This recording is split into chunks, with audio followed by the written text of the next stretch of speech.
Bismillahirrahmanirrahim. Assalamualaikum warahmatullahi wabarakatuh. Alhamdulillahi rabbil alamin. Wassalatu wassalamu ala asyrafil anbiya'i wal mursalin. Sayyidina Muhammadin nabiyil karim. Wa ala alihi wa ashabihi ajma'in. Qala rabbi syrah lana sudurana. ويسر لنا أمورنا واحلل عقدة من ألسنتنا يفقه قولنا اللهم رب يسر ولا تعسر ربي تمم بالخير أما بعد. Alhamdulillah, kita rafa'kan puji dan syukur kepada Allah Ta'ala di atas segala rahmat dan kurniaan daripadanya.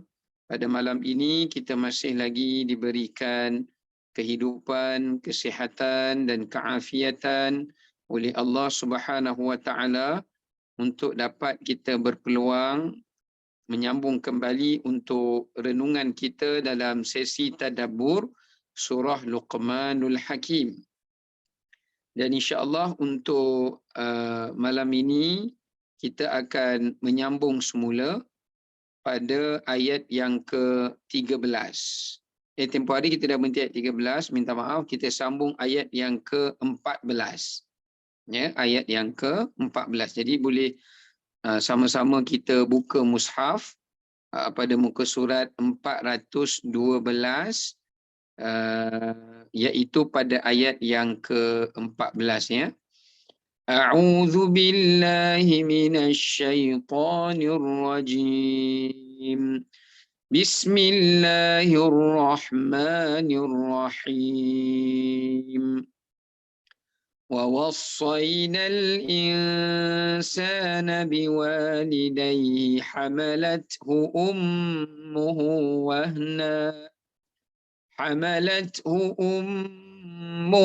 wahnan ala wahnin وفصاله في عامين أن اشكر لي ولوالديك إلي المصير. Sadaqallahul Azim.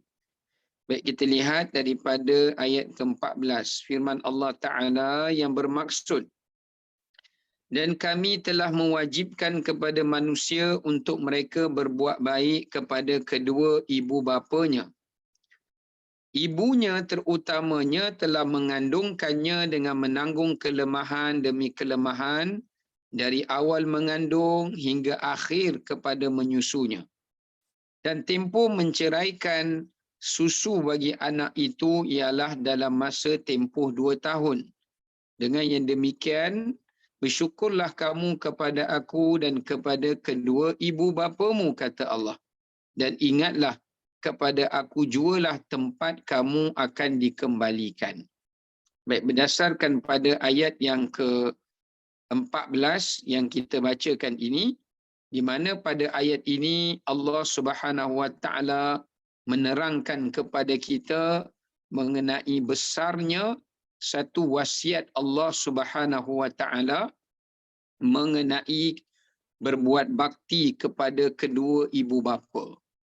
Okay, sebelum kita nak lanjutkan tentang mengenai hal itu, saya nak kongsikan untuk kita sama-sama merenungkan tentang beberapa bentuk wasiat-wasiat Allah yang Allah telah pun tuntutkan kepada kita di dalam Al-Quran Al-Karim.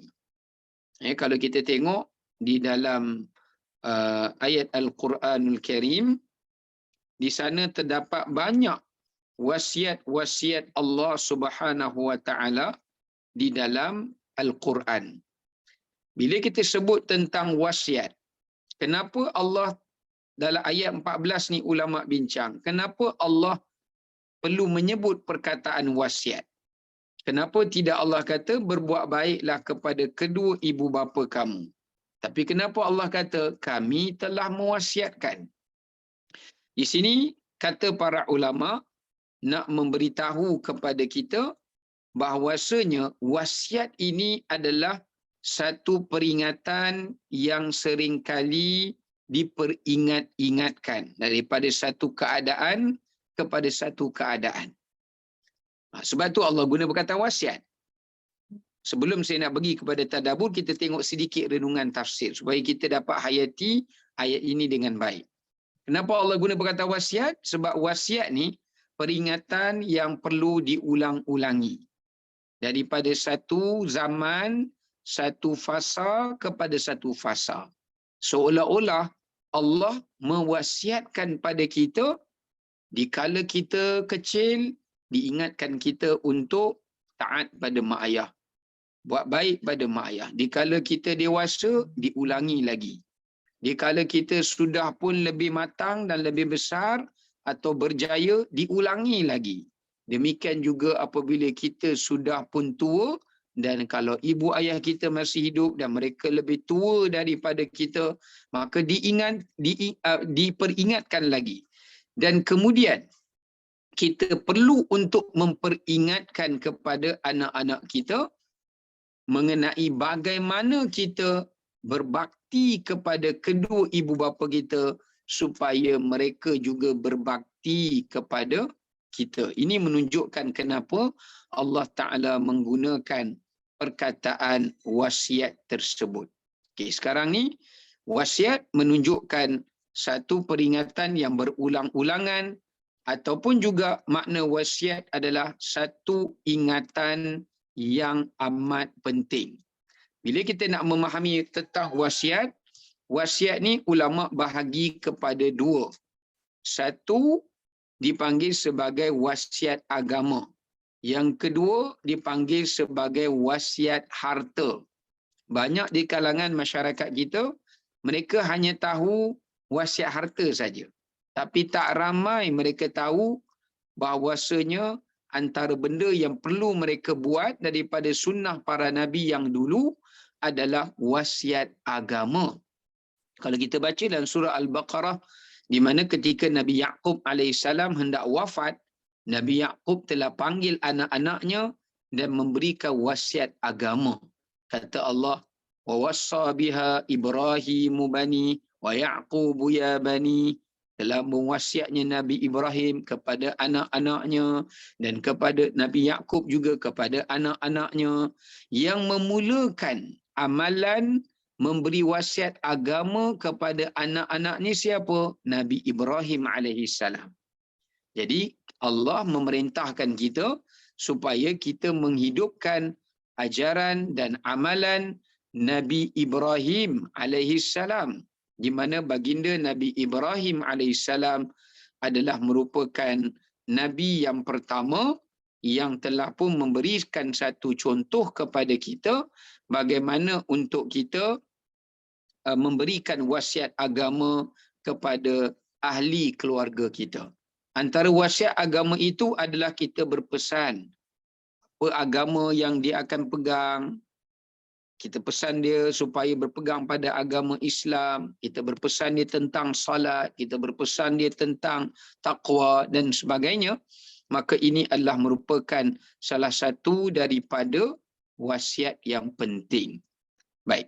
Sekarang ni saya nak kongsikan pada hadirin semua, apakah wasiat Allah yang kita kena jaga. Kalau kita jaga wasiat Allah ini, insya-Allah kita akan mendapat keselamatan di dunia dan di akhirat. Kerana wasiat, bila benda ni diwasiatkan oleh Allah, makna katanya benda inilah benda paling penting dalam agama kita yang perlu kita jaga. Ya, yang perlu kita jaga, kerana tidaklah seseorang bila dia berwasiat akan sesuatu melainkan benda itulah benda yang paling penting. Okey, yang pertama, wasiat Allah boleh tengok dalam Quran, Allah mewasiat kita supaya menjaga akidah, menjaga salat, menjaga zakat, menjaga puasa Ramadan dan menjaga haji. Senangnya, jaga iman, jaga Islam. Ini boleh tengok di dalam firman Allah Ta'ala dalam banyak tempat dalam Al-Quranul Karim, di mana Allah mewasiatkan kepada kita dalam surah Al-Hajj, ayat 77 hingga 78. Begitu juga surah Al-Mu'minun ayat 1 sehingga 11. Demikian juga dalam surah Al-Baqarah ayat 183 hingga 185.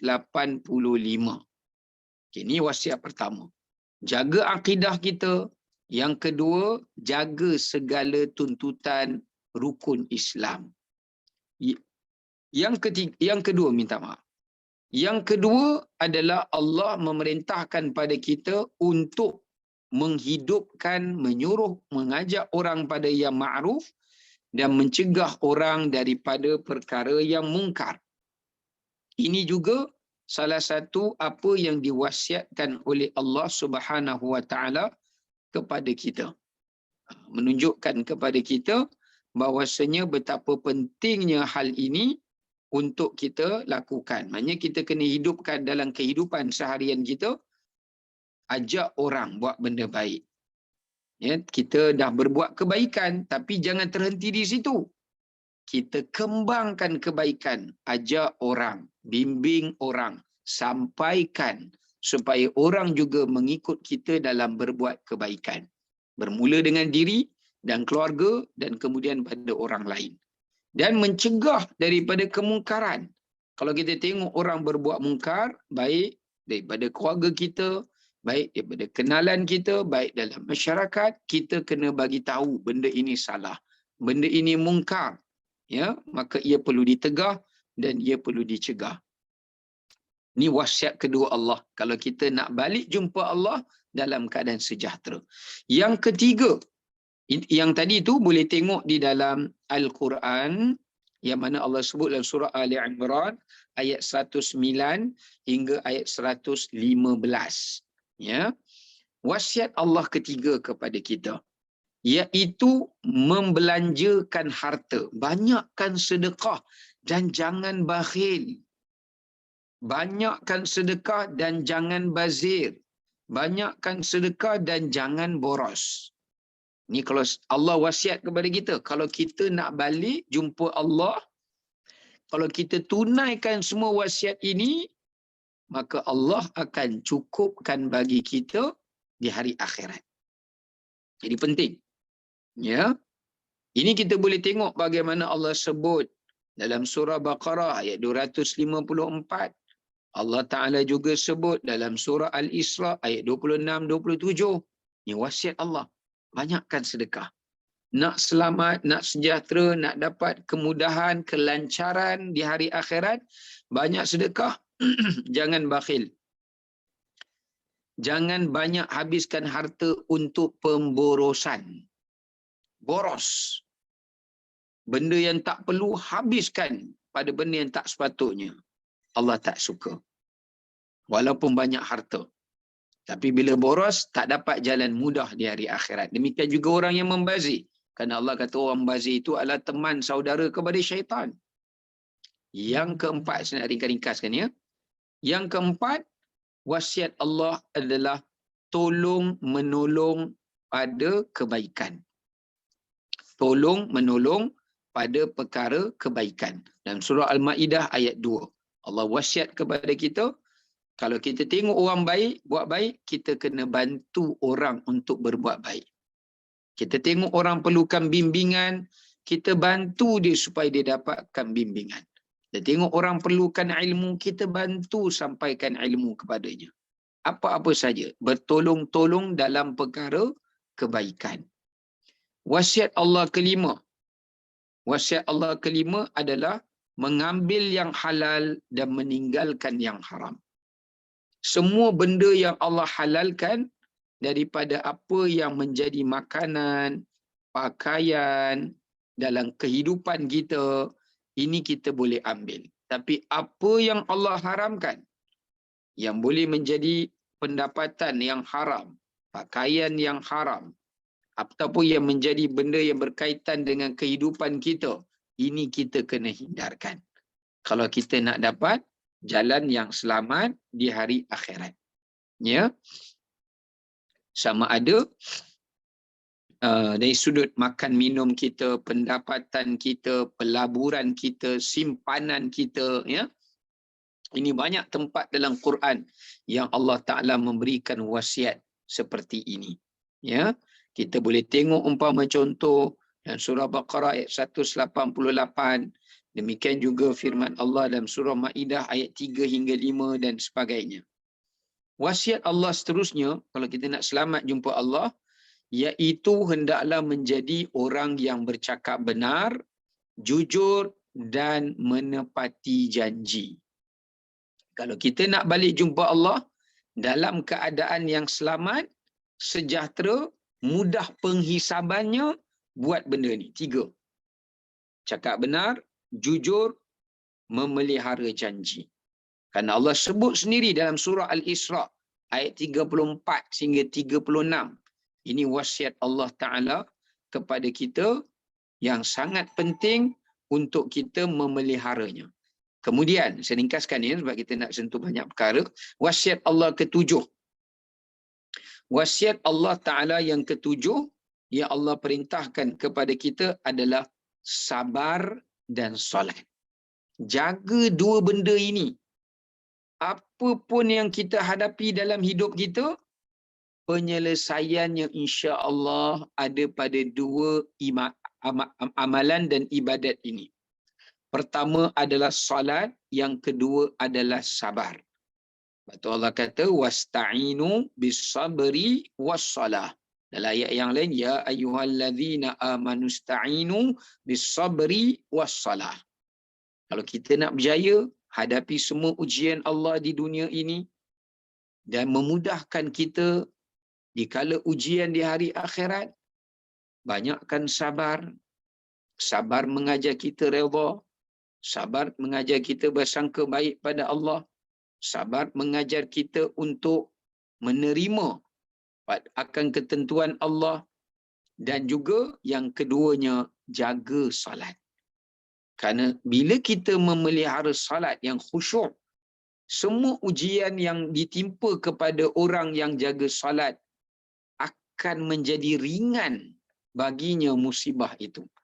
Sebab tu ada satu orang bila ditimpa kepadanya musibah, lalu cepat dia melatah, cepat dia mengingkar, sehingga kan ditanya kepada seorang ulama, ulama mengatakan, Sufyan ibn Uyainah mengatakan kepadanya, ini seorang tokoh ulama salafus salih, mengatakan, lihat bagaimana salat dia. Ya, sebab tu kita hari ni kalau rasa tak mampu nak menghadapi kesulitan ujian Allah, maknanya ada masalah dengan salat kita itu sendiri. Kemudian Allah Ta'ala mewasiatkan kita juga, iaitu untuk kita istiqamah. Allah wasiatkan kita untuk kita istiqamah. Sebagaimana Allah memperingatkan pada kita, kalau nak selamat, balik bertemu dengan Allah Ta'ala di hari akhirat, betapa pentingnya untuk kita beristiqamah setelah mana kita beriman.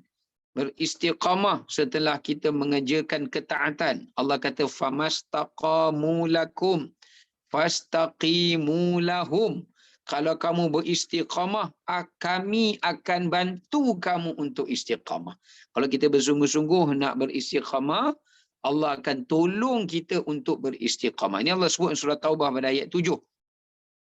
Bahkan Allah kata, wa allaw istaqamu 'ala at-tariqah la asqainahum ma'an ghadaqa. Antara sebab punca murah rezeki adalah istiqamah. Ni boleh tengok. Allah sendiri wasiatkan di dalam surah Al-Jin ayat 16. Siapa yang nak hari kiamat di kala mana orang dalam keadaan dahaga, dia dapat diberi minum, istiqamah. Allah sendiri sebut dalam Quran. Siapa yang nak apabila saat nak menuju kematian sakarat, rasa kedahagaan yang menyakitkan kerongkongannya itu, tapi kalau dia mati dalam keadaan istiqamah, dia tak dapat ujian seperti itu insya-Allah. Ya, sebab tu dalam surah Al-Ahqaf ayat 13 Allah kata, "Tsumastaqamu", orang yang beristiqamah ni bila dia nak mati, malaikat mau nak jemput dia, malaikat mau bawa 3 berita untuk dia. Satu, jangan takut. Allah ampunkan dosa kamu. Wala tahzanu, jangan risau, Allah terima amalan kamu. 3, malaikat nak bagi tahu yang Allah dah sediakan untuk mereka syurga. Sebab tu Allah wasiatkan kita untuk istiqamah. Ya. Kemudian Allah wasiatkan kepada kita untuk jaga persaudaraan. Jaga silaturahim. Allah sebut dalam surah An-Nisa pada ayat pertama, wattaqullahallazi tasaaluna bihi wal arham. Kalau kita nak balik jumpa Allah dalam keadaan aman, supaya kita tak dapat kesulitan hisab, lama berdiri di mahsyar, salah satu daripadanya adalah betapa penting kita jaga silaturahim. Silaturahim dengan keluarga, silaturahim dengan mahram, silaturahim dengan kerabat, silaturahim dengan saudara mara, silaturahim dengan kawan dan teman dan sebagainya. Itu penting. Wasiat Allah kalau kita nak dapat keselamatan di hari akhirat. Kemudian wasiat Allah Subhanahu Wa Taala lagi kepada kita seperti mana yang disebutkan di dalam Al-Quranul Karim, iaitu Allah Ta'ala mewasiatkan kepada kita yang seterusnya, yang mana wasiat ini juga Allah wasiatkan kepada umat Nabi-Nabi yang terdahulu, iaitu jangan mensyirikkan Allah. Jangan sekutukan Allah dalam ibadat, dalam kepercayaan, dalam permintaan, dalam pergantungan, dalam kesembuhan, dalam apa-apa saja urusan. Jangan syirikkan Allah dengan sesuatu. Allah kata, Allah tusyriku bihi syai'ah. Ini wasiat Allah. Sama juga dalam surah Luqman yang kita bacakan ini. Allah wasiatkan kita jangan syirikkan Allah. Yang keseterusnya, saya tak ingat dah yang keberapa, Allah wasiatkan kita untuk berbuat baik kepada kedua ibu bapa. Berbuat bakti kepada kedua ibu bapa. Kerana dalam hadis pun Nabi SAW ada menyatakan, di dalam syurga ini, syurga ni bila kita nak masuk, dia ada pintu gerbang dia. Tapi sebelum nak sampai ke pintu gerbang, dia ada pintu kecilnya dulu. Dan Nabi kata, Al-walidan babun min awsati abwabil jannah. Dalam hadis riwayat At-Tabrani. Nabi kata, mak ayah ni adalah pintu tengah atau pintu perantara yang menyampaikan kamu kepada pintu syurga. Maka Nabi kata kat sahabat, siapa yang jaga pintu itu, mudahlah dia ke syurga. Siapa yang tidak memeliharanya, sukarlah dia ke syurga. Sebab tu Allah wasiatkan kita, Allah kata, wabil walidaini ihsana. Allah wasiat supaya kita berbuat bakti kepada kedua ibu bapa. Yang keseterusnya, Allah wasiat kita jangan bunuh orang. Jangan bunuh sesiapa pun. Dalam hidup kita ni pastikan kita tak bunuh sesiapa pun. Tak bunuh orang. Maksudnya bunuh dengan sengaja lah ya. Tak sengaja tu lain cerita, ni bunuh yang sengaja. Jangan. Allah larang kita. Jangan kita bunuh. Yang keseterusnya Allah wasiat, jangan kita melakukan perkara-perkara fawahish, yakni dosa-dosa yang keji, yakni zina. Jangan lakukan zina. Kemudian Allah wasiatkan kita jangan makan harta anak yatim. Kemudian Allah wasiatkan kita jangan menipu di dalam timbangan. Jangan tipu dalam perniagaan, jangan tipu dalam pekerjaan, jangan tipu ketika menimbang, jangan tipu ketika menyukat. Jangan buat tuntutan yang palsu, apa saja yang berbentuk penipuan.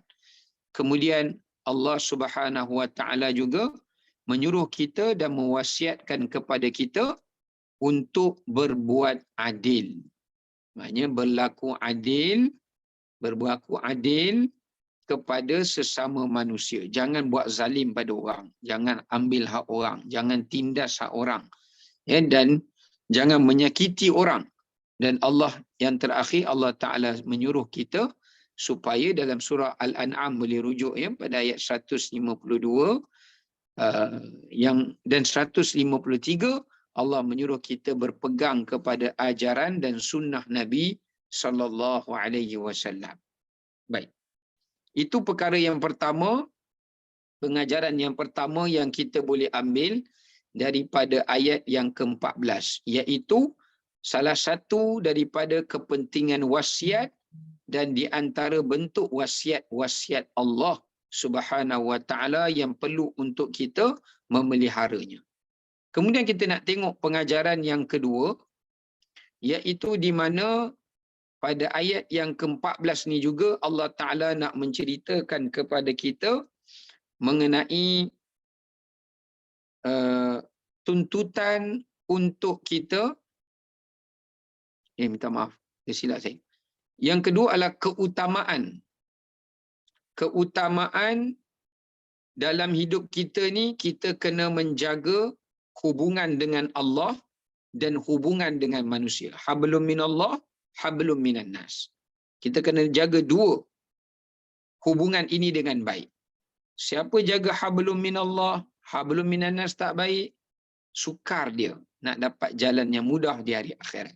Siapa pula hablum minan nas baik, hablum minallah tidak baik, begitu juga sama. Kerana Allah memerintahkan pada kita, wa'tasimu bihablillahi jami'an wa la tafarraqu. Kemudian Allah kata illa bihablim minallah wa hablim minan nas. Jadi untuk kita mendapatkan syurga Allah, kita perlu menjaga dua tali. Satu, tali yang pertamanya adalah tali yang menyampaikan kita pada redha Allah. Tali yang menyampaikan kita pada keampunan Allah, rahmat Allah, agama Allah dan ketaatan kepada Allah. Yang kedua, tali yang membawa kita kepada silaturahim. Tali yang membawa kita kepada iaitu orang yang tidak bermusuhan, tidak berhasad dan sebagainya. Ini penting, ya. Kerana dalam ayat ini, ayat 14 ni setelah Allah sebut tentang kewajipan Luqman menasihati anaknya, kewajipan terhadap Allah, lalu disebut tentang kewajipan terhadap manusia. Jadi kita kena seimbangkan antara dua hak ini. Kalau kita tengok orang Yahudi, dia dengan Allah tidak baik, Allah cerita dalam Quran, dengan manusia pun dia tak baik. Tapi Allah Ta'ala cerita juga, ada sebahagian kaum, Nabi pun cerita kat kita, dia dengan Allah baik. Seperti seorang wanita, dia dengan Allah baik. Puasanya, solat malamnya, tapi dia menyakiti seekor kucing, tidak diberi makan, dan tak dilepaskan kucing itu daripada sangkar. Allah masukkan dia dalam neraka. Kerana hablum minan nas dia tak baik. Demikian juga sebaliknya, kalau dia hablum minan nas baik, tapi hablum minallah dia tidak baik, maka Allah juga atas kehendak Allah, sama ada Allah nak mengazabnya atau Allah hendak mengampunkannya. Kemudian yang ketiga pengajaran yang boleh kita ambil di sini adalah mengenai sebaik-baik kebajikan, sebesar-besar kebajikan dan setinggi-tinggi hak manusia adalah hak ibu bapa. Di sini menunjukkan pada kita, kita tak boleh kata, ulama mengatakan, kita tak boleh kata orang itu baik dan kita tidak boleh berkata seseorang itu berkebajikan jika dia tidak berbuat kebajikan kepada kedua ibu bapanya. Sebab itu ulama silam, para salafus salih mengatakan, seperti mana yang disebutkan oleh Ibnu Mubarak, dia kata kebaikan seseorang itu bermula daripada kebaikannya kepada kedua ibu bapanya. Kalau kita tengok satu orang, dia dengan isterinya baik, dengan anak-anaknya baik, dengan kawan-kawan dia baik, dengan bos-bos dia baik, dengan masyarakat dia baik, tapi dengan kedua ibu bapanya dia tidak baik, maka dia sebenarnya orang yang dikatakan tidak pernah berkebajikan pun. Bahkan nilai kebajikannya itu tidak bernilai. Sehinggalah ia menyempurnakan kebajikannya kepada kedua ibu bapanya. Ya, sehinggalah dia menyempurnakan kebajikannya kepada kedua ibu bapanya. Maka di sini Allah Ta'ala nak beritahu hak manusia yang paling tinggi dalam hidup kita dan kebajikan, sedekah dan apa saja kebaikan yang kita lakukan yang tertinggi sekali adalah kepada kedua ibu dan ayah kita. Dekat situlah terletaknya redha Allah yang Nabi sebut ridallahu fi ridal walidain wa sakhatallah fi sakhatihima. Kalau nak capai redha Allah, kita kena capai redha mak ayah dulu. Kalau mak ayah tidak redha, kita buatlah amalan apa pun dalam mendekatkan diri pada Allah, Allah sama sekali tidak akan meredainya. Ya, kerana redha dan murka Allah itu adalah bergantung kepada redha dan murka ibu dan ayahnya. Sebab itu disebutkan wasiat. Allah mewasiatkan seperti mana Luqman mewasiatkan kepada anaknya. Baik. Sebab itu kejayaan seseorang juga bukan redha Allah saja. Kejayaannya, penerimaan amalannya juga bergantung kepada jasa dan baktinya kepada kedua ibu bapanya. Sebab tu saya nak kongsikan ada satu riwayat yang menyebutkan kepada kita mengenai kelebihan untuk kita berbakti kepada kedua ibu bapa ni sangat besar. Ini kalau boleh kita pesanlah kepada anak-anak kita, ya, betapa besarnya ganjaran dan kelebihan ini. Banyak sekali disebutkan di dalam hadis Nabi SAW, ya, mengenai hal ini. Contohnya, berbakti kepada mak ayah itu lebih besar daripada berjihad di medan perang. Sebab tu ada hadis, ada sahabat Nabi radhiyallahu an yang pergi jumpa Nabi SAW, dia nak pergi jihad. Tapi dia kata kepada Nabi SAW, ibunya sakit. Ya, ibunya sakit. Maka Nabi tanya, kalau ibumu sakit, irji' fabarraha.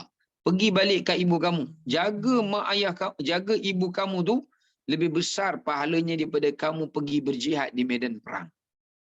Sebab tu ada juga hadis di sana yang menyebutkan bahawasanya sebaik-baik amal yang pertama salat di awal waktu. Yang kedua, berbuat baik kepada mak ayah. Ini kita kena tanamkan di dalam kesedaran anak-anak kita. Dan kita sendiri kena tunjukkan macam mana kita berbakti pada mak ayah kalau kita nak masa kita tua nanti anak-anak kita berbakti pada kita. Kerana Nabi sendiri sebut, baru aba'akum, tabarru abna'akum. Buat baiklah kamu, santunilah kamu pada mak ayah kamu, kelak Allah akan balas, anak-anak kamu akan santuni kamu.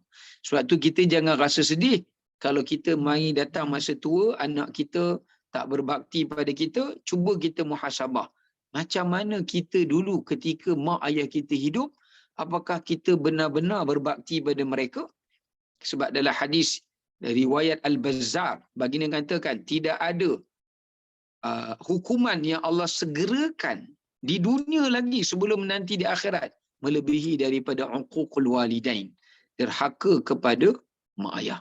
Maka ini menunjukkan pada kita besar, ya, besar akan pahalanya. Baik. Kemudian ada disebutkan kepada kita juga tentang kelebihan orang yang mentaati ibu ayah ni. Saya panjangkan sikit. Doanya mustajab. Siapa nak doanya mustajab, Allah tak tolak doa dia, jaga mak ayah. Bukan mak ayah saja. Bukan mak ayah kandung kita saja. Mak ayah tiri. Sebab dia mahram juga kita. Bukan mak ayah tiri saja. Mak dan ayah mertua. Sebab itu, dalam Quran, surah Al-Isra, Allah bagi tahu, kita ni benar-benar diuji oleh Allah. Bakti kita kepada mak ayah bila mereka dah tua. Jangan kita duk ingat duit yang kita kirimkan, ziarah yang kita datang setahun sekali ke, apa bulan sekali tu, itu dah dikira kita berbakti. Tak cukup. Bahkan Allah kata, bila mak ayah kita dah tua, di situlah kita benar-benar diuji oleh Allah dengan ujian yang sangat berat. Sejauh mana pembaktian kita kepada mereka. Sebab masa mak ayah kita muda, dia tak kisah sangat. Dia boleh jaga urusan diri dia. Tapi bila dia dah tua ni, dia dah start nyanyuk, dia dah start tak boleh berjalan, dia dah start sakit. Inilah ujian yang mana 10 orang anak pun belum tentu boleh menjaga ibu ayahnya yang seorang. Sebab itu, kita ambil kisah Uwais Al-Qarni. Bagaimana doa Uwais ibn Amir Al-Qarni. Bagaimana doanya mustajab. Sampai Nabi wasiatkan kepada Saidina Umar ibn Al-Khattab.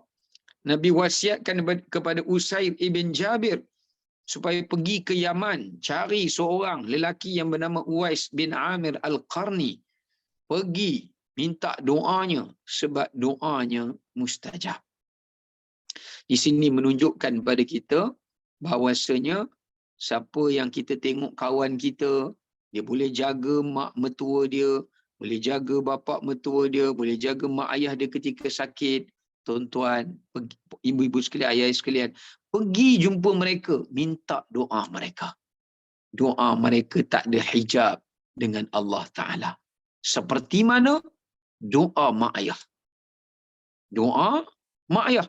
Siapa yang jaga mak ayah, antara kelebihan yang Allah bagi kat dia, kemustajaban doa mak ayah tu Allah serah kat dia.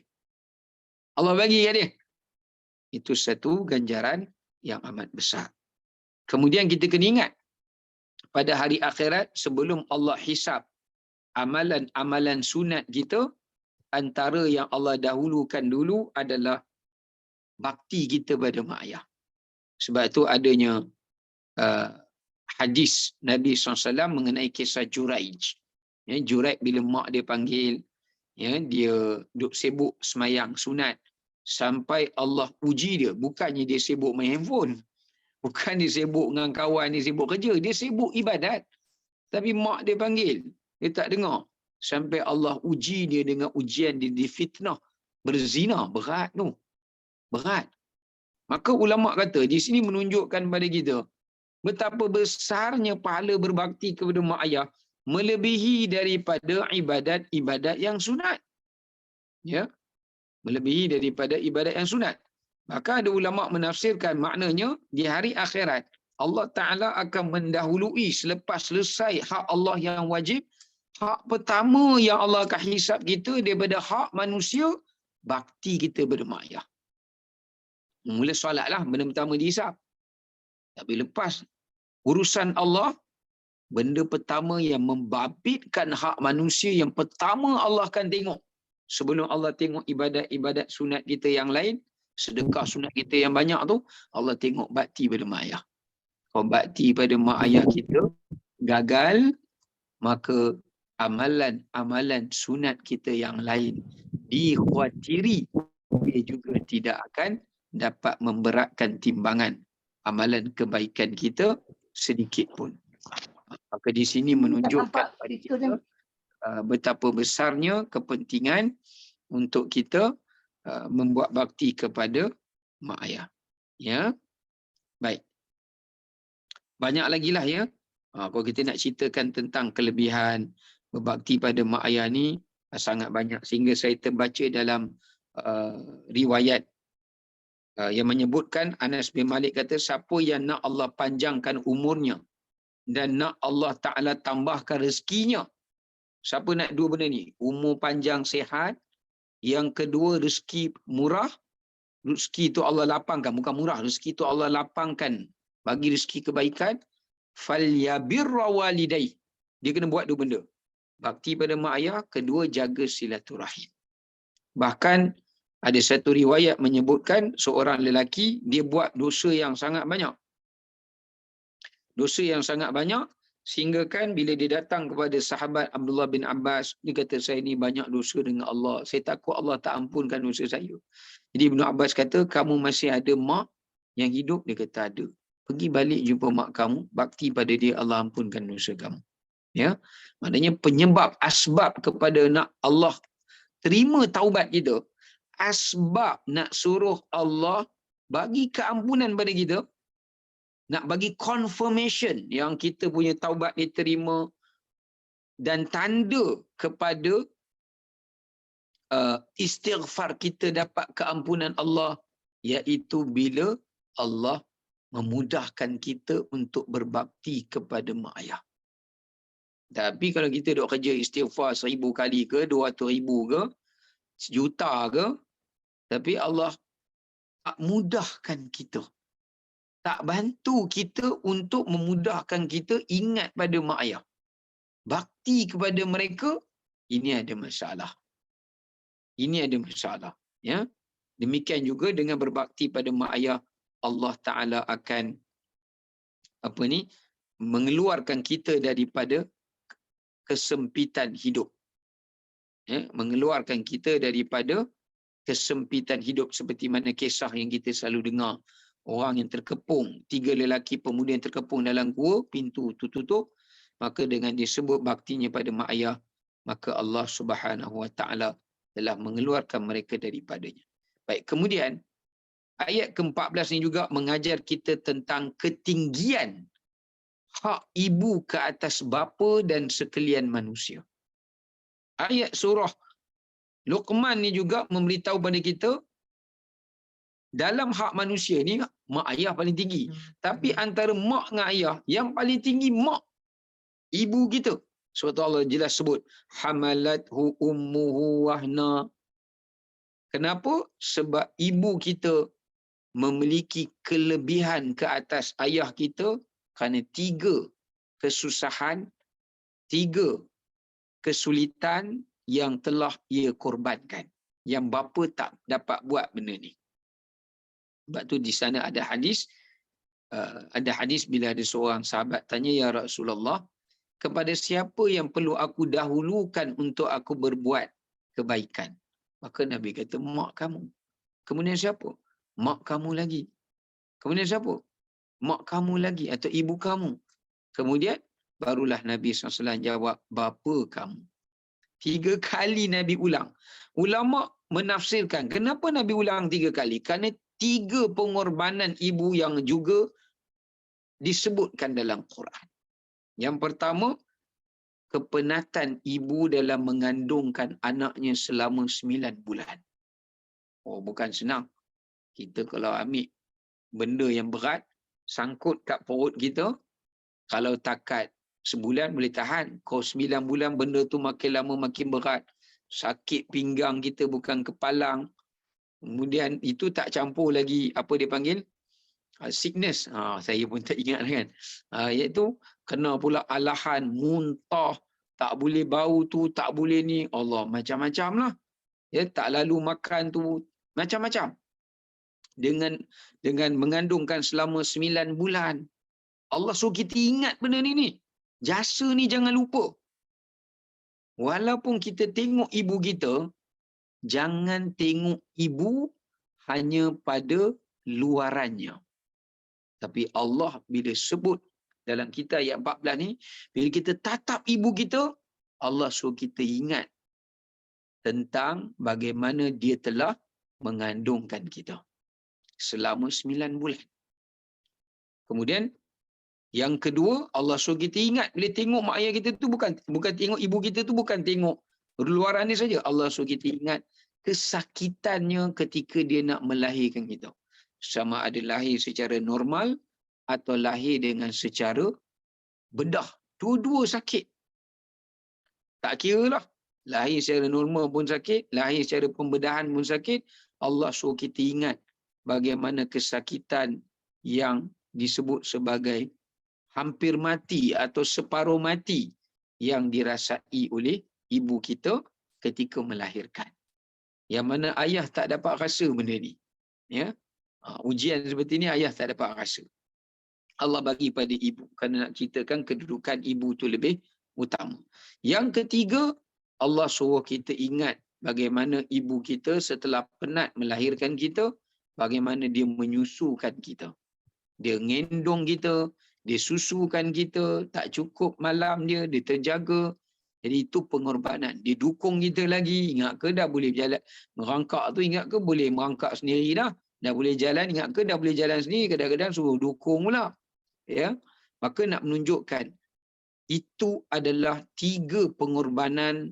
Sebenarnya banyaklah pengorbanan tu, tapi Allah Ta'ala sebut yang paling utama yang tidak patut bagi seorang anak melupakannya. Atau tidak patut dia merasakan dia telah membalasnya dengan apa yang telah dia korbankan. Sebab tu dalam hadis Nabi kata, bila seorang tu kata, "Ya Rasulullah, aku telah mengendong ibuku daripada sekian tempat sampai ke Mekah dan aku bantu dia sempurnakan hajinya dan aku tawaf letakkan dia di atas badanku, ni di atas bahuku. Apakah aku telah membalas jasanya?" Nabi kata, "Engkau belum membalas jasa itu walaupun sedikit." Jadi nak menunjukkan kepada kita hak ibu itu mengatasi atas segala hak bapa dan hak sesiapa pun. Ya, hak sesiapa pun. Tapi kena ingat ya, dalam hadis tu Nabi, sahabat tanya, siapakah orang yang lebih utama untuk aku musahib? Musahib ni apa? Layan, servis. Tapi ada orang salah faham. Saya kena huraikan hadis ni panjang sikit. Ada orang salah faham. Bukan maknanya kalau kita nak minta pendapat, tanya mak dulu. Tak. Hadis tu cerita, ulama kata, dalam bab servis, khidmat, layanan. Contoh kalau ayah kita kata urut kepala, mak kita kata urut kepala mak juga, urut kepala mak dulu. Kemudian baru urut kepala ayah. Servis kita, khidmat, layanan. Okey, kita nak hantar mak ayah kita pergi umrah. Nak hantar dua-dua kita tak mampu, hantar mak kita pergi dulu. Dengan mahram jamaah lah. Lepas tu, bawa hantar ayah kita. Servis bagi mak dulu. Tapi kalau dalam bab nak minta pendapat, dalam bab nak bermusyawarat, itu boleh minta pandangan bapa. Tak semesti minta pandangan ibu saja. Ya, minta pandangan bapa, kemudian minta juga pandangan ibu. Hanya ada, maknanya sebab mak kita dulu bagi servis kat kita ni lebih. Masa kita mengandung, dia bagi servis kat kita, pengorbanan dia. Sebab tu bila kita dah lahir, Allah suruh bagi servis lebih pada mak kita. Tapi dari sudut bercakap, adab, samalah antara dua tu. Ya, dari segi kita mengambil pendapat, kita utamakan ayah kerana dia ketua. Ya, maka itu misalan contoh supaya tak disalah faham maksud hadis tadi. Baik. Kemudian di sini menunjukkan kepada kita juga selain daripada itu adalah kewajipan bersyukur di atas 2 nikmat yang paling besar. Ini juga menerangkan kepada kita ada 2 nikmat yang paling besar yang Allah Ta'ala menyuruh kita supaya kita mensyukurinya. Di hujung ayat 14 tu Allah kata, syukur pada aku dan pada 2 mak ayah. Apa 2 nikmat yang paling besar tu yang Allah Ta'ala suruh kita syukur? Kalau kita boleh bersyukur dengan 2 nikmat ini, insya-Allah kita boleh bersyukur pada semua nikmat-nikmat yang lain. Tapi kalau 2 nikmat ini pun kita tak boleh syukur, kita juga tidak mampu bersyukur dalam sekalian nikmat-nikmat Allah Ta'ala yang lain. Baik, apakah yang pertama? Yang pertama adalah mensyukuri nikmat penciptaan dan kejadian. Mensyukuri nikmat penciptaan dan kejadian. Sebab Allah cipta kita. Daripada kita tak ada, Allah adakan. Tiupkan roh. Buatkan jasad. Jadi, kita kena bersyukur pada Allah dengan cara beribadah kepada Allah. Allah kata, tidaklah aku ciptakan jin dan manusia illa liya'budun, surah Zariyat, kecuali kita menyembahnya. Itulah yang pertama, syukur kita pada Allah. Kita kena ingat, kalau Allah tak cipta kita, kita tak ada rasa semua benda ni. Siapa pun kita kena ingat bahawasanya kita wajib bersyukur kepada Allah selama kita hidup. Selama mana kita telah dicipta dan selama kita hidup, kita wajib bersyukur kepada Allah. Iaitu nikmat penciptaan dan kehidupan. Kerana Allah dah bagi kita hidup dan Allah telah ciptakan kita. Selama mana kita hidup dan setelah mana kita diciptakan, kita wajib taat dan mengabdikan diri kepada Allah sepanjang hayat kita. Yang kedua, nikmat iaitu mengenai Yang kedua yang wajib kita syukuri adalah nikmat asal usul atau nikmat asal keturunan. Ya, ini juga nikmat yang sangat besar yang Allah Ta'ala suruh kita syukuri. Kita berasal dari siapa? Kita berasal daripada siapa? Ialah memanglah kita daripada Nabi Adam AS. Tapi maksud saya di sini adalah kita datang daripada siapa? Kita dilahirkan daripada siapa? Asal usul kita.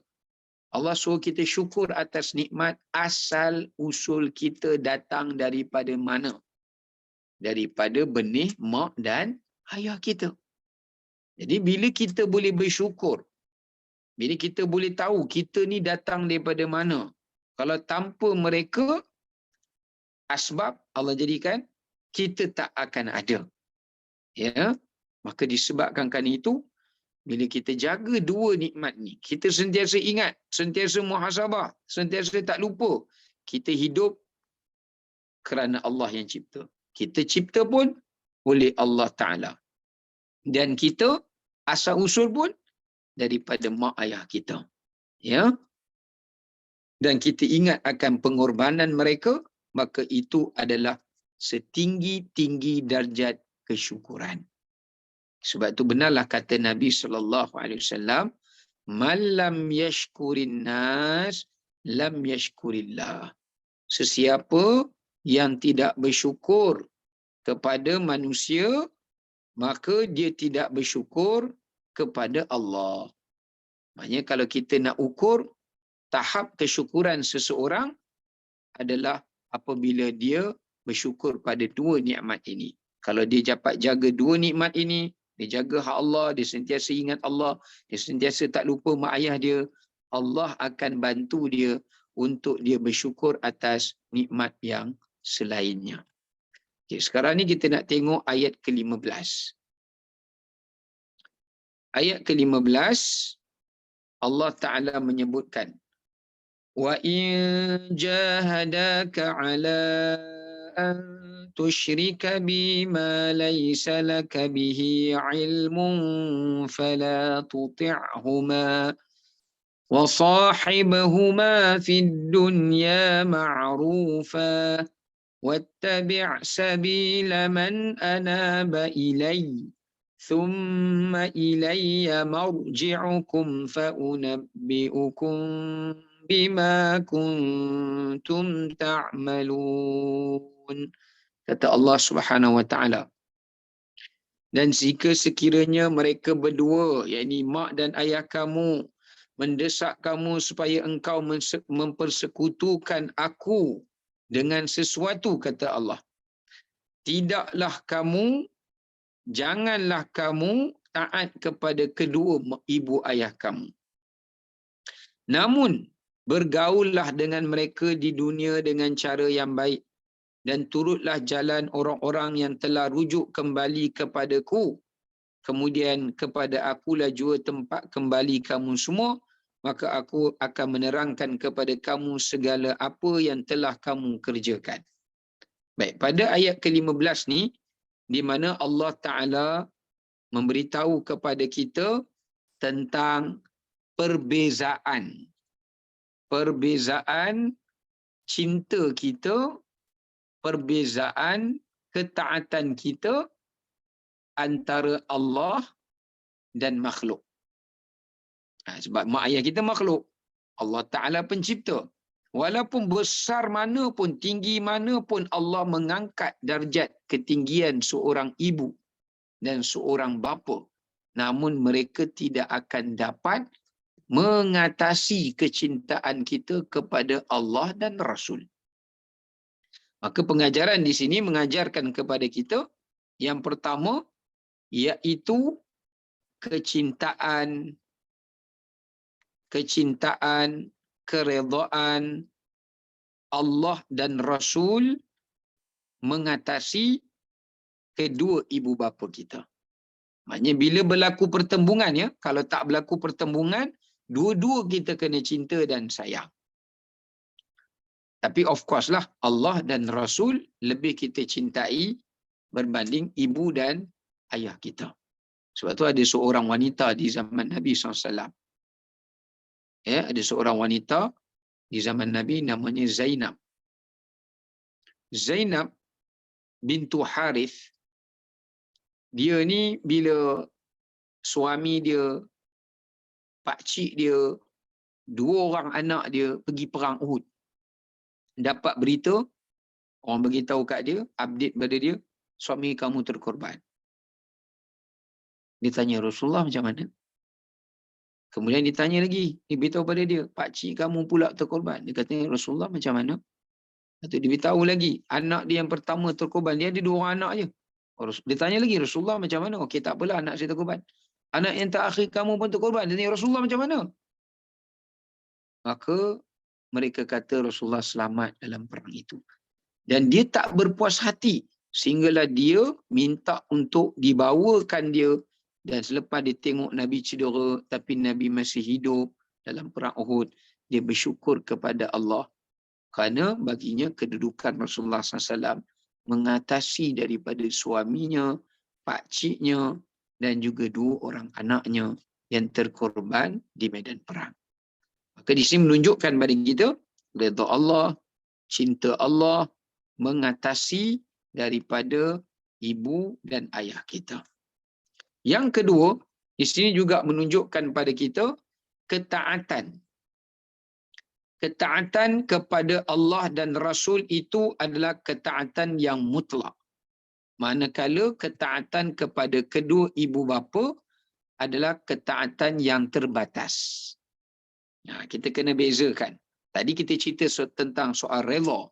Kita cerita tentang soal cinta dan kasih kita antara Allah dan Rasul dengan ibu dan ayah. Jadi kita mesti lebihkan cinta pada Allah dan Rasul berbanding ibu dan ayah. Dari sudut iman dan perasaan. Tapi dari sudut layanan masih sama. Layanan tak dibezakan. Tapi dari sudut perasaan perlu dibezakan. Ya, perlu dibezakan. Baik. Yang kedua, ketaatan. Sebab Allah kata, fala tuti'huma. Jangan taat kepada kedua ibu ayah kamu. Jika mereka menyuruh kamu, mengajar kamu, mendidik kamu, memaksa kamu, supaya kamu melanggari perintah Allah dan Rasul. Maka di sini, kita kena faham, ketaatan kita terbahagi kepada dua. Satu dipanggil ketaatan yang mutlak, yang kedua dipanggil ketaatan yang terbatas. Ketaatan yang mutlak maksudnya adalah ketaatan yang tidak boleh diragui, tak boleh dipertikaikan, iaitu ketaatan pada Allah dan Rasul SAW. Maknanya apa sahaja apa sahaja diperintahkan oleh Allah, apa sahaja dimintakan oleh Rasul, kita hanya perlu dengar, taat dan patuh tanpa mempersoalkan. Tapi ketaatan pada selain Allah dan Rasul, dia ketaatan yang muqayyad, yang terhad. Iaitu jika ketaatan itu bertepatan dengan ketaatan Allah dan bertepatan dengan ketaatan Rasul, maka kita kena taat. Tapi jika ketaatan itu bertentangan dengan ketaatan pada Allah, bertentangan dengan ketaatan pada Rasul, kita tak wajib taat arahan mak ayah kita. Walaupun benda itu menyakiti hati mereka. Menyakiti hati mereka, melukai hati mereka. Namun Islam mengajar kita, kita tetap wajib menyantuni mereka, berkata baik dengan mereka, memberikan khidmat yang terbaik kepada mereka. Sebab Allah kata wasahibuhuma. Ya.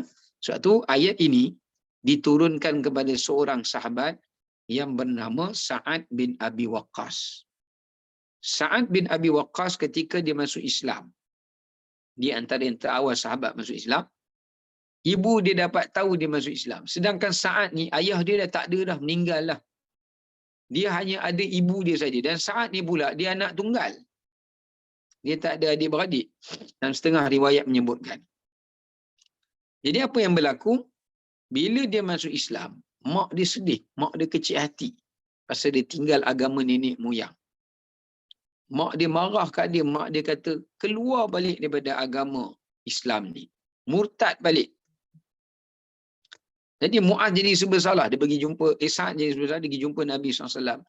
Maka Allah turunkan ayat ni. Allah kata fala tuti'huma. Jangan tak. Menyebabkan saat pergi jumpa ibu dia balik, dia kata, wah ibu, saya takkan dengar cakap ibu. Ibu dia pun kata, kau derhaka, kau ingkar perintah aku, kau menyakiti hatiku. Apakah agama Muhammad mengajar kamu untuk menyakiti ibunya? Ya, tapi apa yang berlaku? Saat kata, tak, agama ini tak mengajar aku untuk berbuat buruk pada kamu. Cuma aku tidak boleh taat pada kamu pada perkara yang dilarang oleh Tuhanku. Tapi aku tetap melayani kamu. Dia jaga mak dia. Walaupun mak dia marah kat dia. Dia ziarah mak dia. Dia kirimkan makanan pada mak dia. Suapkan makanan pada mak dia. Sampailah mak dia boykot. Mak dia tak nak makan. Selama dalam riwayat kata 4 hari mak dia tak nak makan. Setengah kata 3 hari. Tak nak makan, tak nak minum. Sampai jatuh sakit mak dia.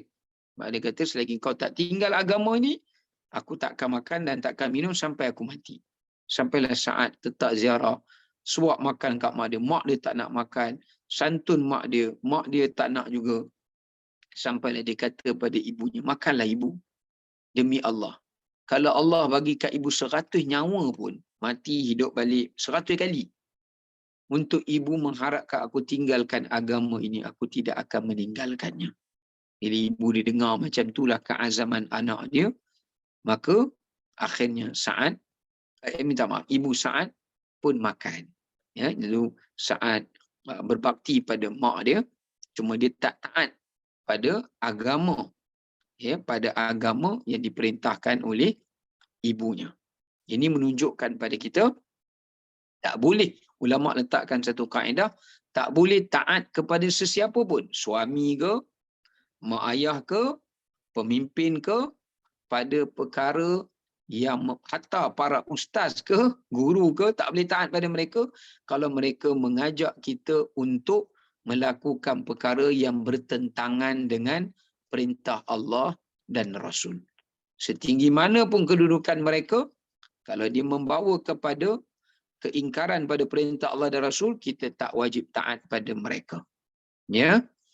Samalah juga dalam isu ibu kita suruh ceraikan isteri kita. Kena tengoklah atas sebab apa ibu suruh cerai. Kalau atas sebab mak tak sukalah, dia tu tak segak lah, tak cantik, tak kaya lah, kita tak wajib taat. Ya, kita tak wajib taat. Kalau atas dasar peribadi, atas dasar fizikal, atas dasar kebendaan, kita tak wajib taat. Atau mak kita kata, jangan kau pergi ke rumah adik-beradik isi kamu ataupun besan dia. Ini menyuruh kepada memutuskan silaturahim. Kalau kita pergi juga, mak kita dapat tahu dia kecil hati, ini tak berdosa. Kan kita tak wajib taat dalam perkara-perkara mungkar. Ya. Ini kita kena jelas. Ya. Baik. Yang seterusnya pengajaran yang boleh kita ambil dekat sini, menggauli pergaulan dan menyantuni santunan yang terbaik kepada ibu bapa melalui perkataan dan perbuatan. Ada 3 cara yang disebut di dalam Quran. Yang disebut dalam Quran, cara kita nak bermuamalat, nak menggauli, nak menyantuni ibu ayah kita. Ada 3 kaedah yang Quran ajar. Yang pertama, Quran menggunakan perkataan karimah. Yang mana Allah sebut surah Al-Isra, bila bercakap tentang mak ayah, wa qul lahuma qawlan karima. Karim, digunakan perkataan karim. Yang kedua, ayat yang kita baca ni, wa sahibhuma, musahibah. Dan juga dalam hadis Nabi yang sahabat tanya, kepada siapa cara saya nak bersahabat dengan dia? Yang ketiga, Allah guna perkataan ihsan. Okay, kita kena faham 3 perkataan ni ya. Layan ibu ayah kita dengan 3 yang diajarkan oleh Quran. Pertama apa? Karim. Karim ni apa dia? Karim ni memberi makna 2 maksud. Dan kita kata Allah Maha Karim. Karim ni maknanya pemurah. Bila soal mak dan ayah kita, jangan kedekut. Jangan kedekut dengan mak ayah. Jangan berkira-kira dengan mereka. Jangan bakhil dengan mereka. Pemurah dengan mereka. Ya. Sebab Allah menyuruh kita membuat sifat karim dengan mereka.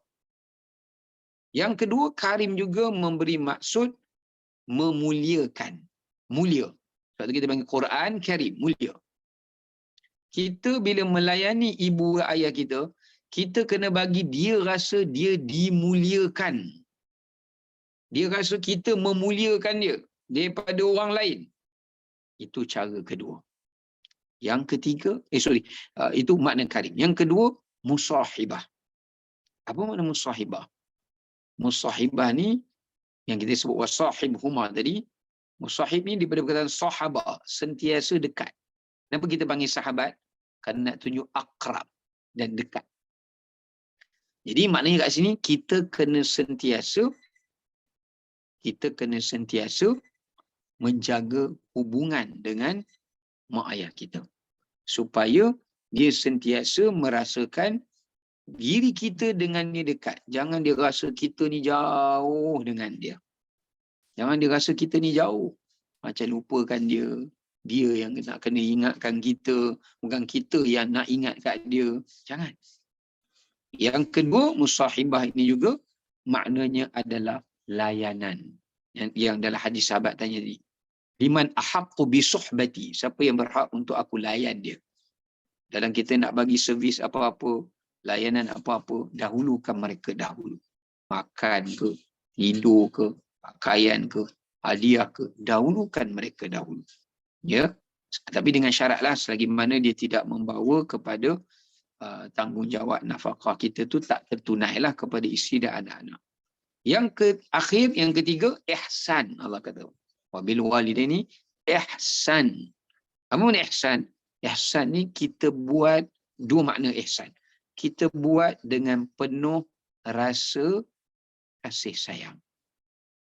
Husnun, kata husnun. Maknanya janganlah masa kita layan dia tu, kita buat macam terpaksa lah, paksa rela. Kita buat dengan penuh kasih sayang. Sebagaimana ketika mana mereka besar, mendodoi dan kita dengan penuh kasih sayang. Benda yang sama juga. Kita kena buat reaction tu. Balas balik itu dengan ada elemen kasih sayang. Yang kedua, ihsan tu maknanya yang terbaik. Yang paling sempurna. Yang terbaik. Maka ini yang diajarkan kepada kita melalui ayat yang ke-14. Ya. Okay, baik, sekadar itu kita untuk malam ni insya-Allah kita berjumpa lagi untuk tadabbur surah Luqman pada siri akan datang. Terima kasih pada semua yang hadir. Barakallahu fikum. Assalamualaikum warahmatullahi wabarakatuh. Waalaikumsalam Ustaz. Terima kasih banyak Ustaz. Sama. Ustaz. Ustaz, kalau nak tanya soalan boleh ke? Boleh? Ustaz kata yang berbakti kepada kedua ibu bapa ni kan, kalau ibu bapa kita dah lama dah meninggal, apa cara lain kalau kita nak berbakti lah, kita nak balas jasa kedua ibu bapa kita tu. Okey, baik. Soalan yang baik. Di sana ada juga berlaku di zaman Nabi SAW yang mana ditanyakan oleh seorang sahabat. Dia tanya kepada Rasulullah SAW, macam mana nak berbakti kepada kedua ibu bapanya setelah ketiadaan mereka. Ya. Jadi ketika itu baginda Nabi SAW menyatakan kepadanya tentang beberapa bentuk bakti tersebut. Yang pertama, as-salah. Salatkan jenazah untuk dia. Kita kena, kalau kita tak boleh jadi imam, kita antara orang yang mensolatkanlah, makmum itulah. Itu yang paling basic dia. Yang kedua, wal istighfaru lahum. Jangan tinggalkan doa keampunan untuk mereka atau beristighfar. Hadiahkan istighfar untuk mereka. Sebanyak yang boleh. Sebab tu tengok ya, cantik Quran ajar kita doa untuk mak ayah ni. Apa doa untuk mak ayah? Allah kata dalam Quran, Rabbighfirli wali walidayya warhamhuma kama rabbayani saghira. Allah ajar kita dua benda. Minta Allah ampunkan dosa mak ayah, minta Allah rahmati dia. Walaupun mak ayah tu didik kita tak sempurna. Contoh dia tak ajar kita baca Quran. Kita pandai baca Quran ni pun belajar dengan ustaz kan daripada awal. Bukan dia ajar kita. Tapi Allah larang kita marah dia. Salahkan dia, blame dia. Saya tak pandai ni, mak ayah tak ajar dia. Jangan. Apa Allah ajar? Kalau dia tak didik kamu dengan baik, doa Allah ampunkan dosa dia. Doa Allah ampunkan, bukan kamu condemn dia. Doa Allah ampunkan dosa dia. Dan doa supaya Allah rahmati dia. Itu agama aja. Baik. Jadi, kenapa kena istighfar? Kerana di sana adanya hadis yang sebut Allah angkat, hadis riwayat Ahmad, Allah angkat darjat mak ayah tu dalam syurga dengan istighfar anak dia. Allah boleh upgrade dia punya darjat ni dalam syurga. Okay, yang ketiga, menyempurnakan wasiatnya kalau dia ada wasiat lah, atau nazarnya kalau dia ada nazar, atau hajatnya kalau dia ada hajat. Katakan dia beritahulah sebelum meninggal dia ada hajat gini kan. So kita buatlah. Sempurnakanlah hajat dia tu. Ya. Okey, baik. Kemudian menyambungkan silaturahim keluarganya dan kawan-kawan dia. Kita kenal adik-beradik mak ayah kita masih hidup. Bakti kita pada mereka sama dengan bakti kita pada mak ayah. Sebab tu ada seorang sahabat mengadu, dia kata, Rasulullah, ibuku dah meninggal. Tak sempat bakti pada ni kerana sibuk pergi perang. Nabi kata, mak saudara hidup lagi tak? Mak saudara hidup, pergi. Buat baik pada mak saudara. Ya. Dengan sebelah bapa lah. Sebelah ibu lah. Ya. Dan kalau dah tak ada semua meninggal ke, cari kawan-kawan dia. Ataupun kalau kawan-kawan ni yang dekat kat sini, yang jauh sana, kita mampu yang dekat, kita buat yang dekat. Tapi dengan sama kita tak lupalah yang jauh tu. Ya. Kemudian termasuknya juga yang Nabi SAW ajarkan juga adalah melunaskan hutangnya. Kalau dia ada hutang, kita bayar hutang dia. Walaupun dia dah tak ada duit, kita bayar ke duit kita pun tak ada masalah. Itu cara kita bakti pada dia. Yang seterusnya, melakukan sedekah untuk dia. Buatlah apa bentuk sedekah pun. Wakaf, sedekah, mushaf ke, ilmu ke, tak kisah. Ya, buat sedekah untuk dia. Dan menyambung amalan dia. Contoh, kita teringat arwah mak kita dulu, dia suka buat lepas subuh je Quran, baca Al-Mulk ke, siapa ke, tak kisahlah. Jadi kita sambunglah amalan itu. Seperti mana Abdullah bin Abbas, dia teringat bapa dia Abbas, sahabat Nabi, radhiyallahu an, selalu pagi lepas subuh, waktu duha, ayah dia akan pergi Masjid Quba untuk solat 2 rakaat. Jadi dia amalkanlah. Ya, dia amalkan. Ya. Kemudian mendoakan untuk mereka. Ya, apa-apa doa kebaikan kita doakan untuk mereka. Itu adalah sebahagian inilah yang dapat kita kongsikan, insya-Allah. Satu lagi Ustaz, kalau nak tanya, kalau macam dosa kita pada mereka, pada kedua ibu bapa kita kan, katakan masa dia meninggal, kita tak sempat nak minta ampun ke apa semua, apa cara yang terbaik kita boleh buat? Bila sekarang Cara dia adalah kita buat bakti tadi. bakti kita semua. Kita buat semua bakti-bakti ketaatan itu kepadanya, dia menjadi asbab untuk Allah ampunkan dosa kita. Walaupun kita tak sempat minta maaf pada dia. Ini kita kalau kita boleh? istighfar tu maknanya memang niat kita istighfar hanya untuk, kalau ibu kita, ayah kita kan kena boleh sekali ke macam mana? Boleh sekali, tak ada masalah. Boleh. Ya. Bahkan kalau ibu ayah kita yang mengajar kita beristighfar, kalau kita tak niatkan untuk mereka pun, dia akan dapat secara automatis. Ya. Itu kelebihan mak ayah lah. Okey, baik. Wallahu alam. Terima kasih semua. Assalamualaikum. Terima kasih. Assalamualaikum. Waalaikumsalam warahmatullahi wabarakatuh.